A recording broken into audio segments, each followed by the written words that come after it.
Magandang araw at magandang buhay, lalong-lalo na sa ating mga minamahal na mga senior citizens na pensioners po sa SSS. Sa araw po na ito ay nakatanggap po tayo ng komento at tanong galing po sa ating mga minamahal na mga senior citizens na tumatanggap ng pensyon sa SSS. Sabi nila, "Sir, totoo po ba yung sinasabi ng ibang vlogger na meron pong makukuhang 13-month pay at pensyon ngayong March 2026. At sa pagkabasa ko ng komento at katanungang iyon, ako ay naparesearch at akin pong dinuble ang aking effort in researching what's the truth behind it. At sa aking pagre-research, nakita ko po ang vlogger na tinutukoy ng aking mga tagapanood. Ito po ay galing kay Filipino Senior Citizens Update. Sabi niya dito sa kanyang thumbnail, babala, 13-month pay at pensyon sa March 2026, makukuha na ito. Totoo ba ito? So pupuntahan natin ang SSS na page. Alamin natin kung meron ba o wala. Ito po, i-research natin sa Facebook. Nang sa gayon po ay meron pong malaman tayo na katotohanan. So i-search ko po ang SSS at ating scroll kung meron bang notice or advisory or mga balita patungkol po dito. So, ito po ang last post ng March. So,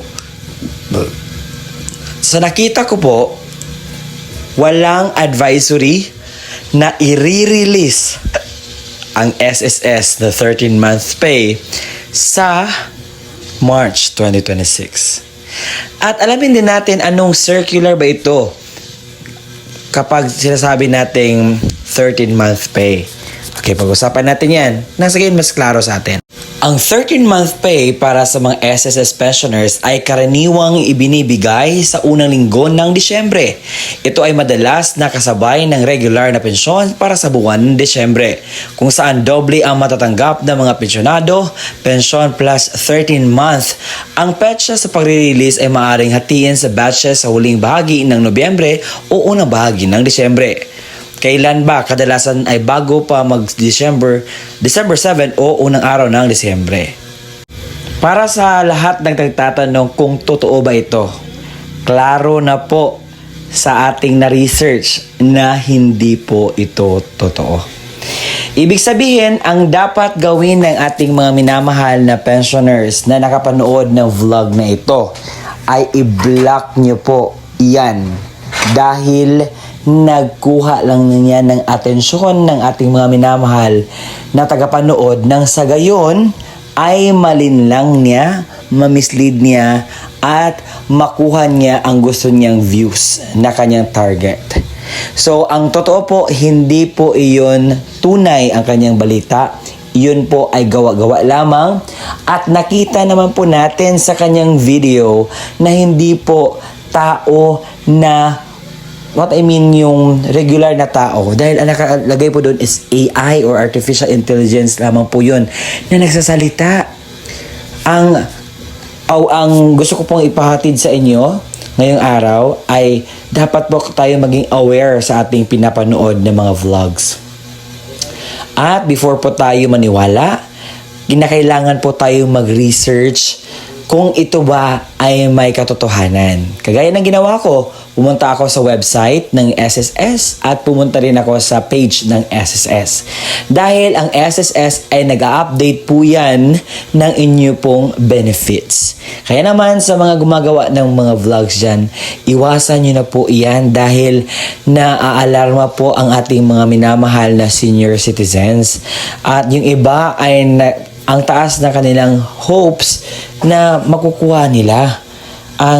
The reality is, you are scamming our senior citizens na titingin sa iyong video na kahit na hindi po iyon totoo. Sa lahat po ng nakapanood doon sa Filipino pension update, i-block nyo na po iyon. Para po hindi na po kayo makapanood o mamislead sa mga information na kanyang ibinibigay. At nasanay mas klaro po sa atin na ating nire-research ngayon. Para naman sa yung vlogger ka na gawa-gawa ka ng vlog na para lang sa iyong kapakanan, please stop misleading people. You're giving them headaches, no? Yung iba, grabe na yung tuwa na akala nila totoo. Hindi po yun totoo. God bless po sa ating lahat.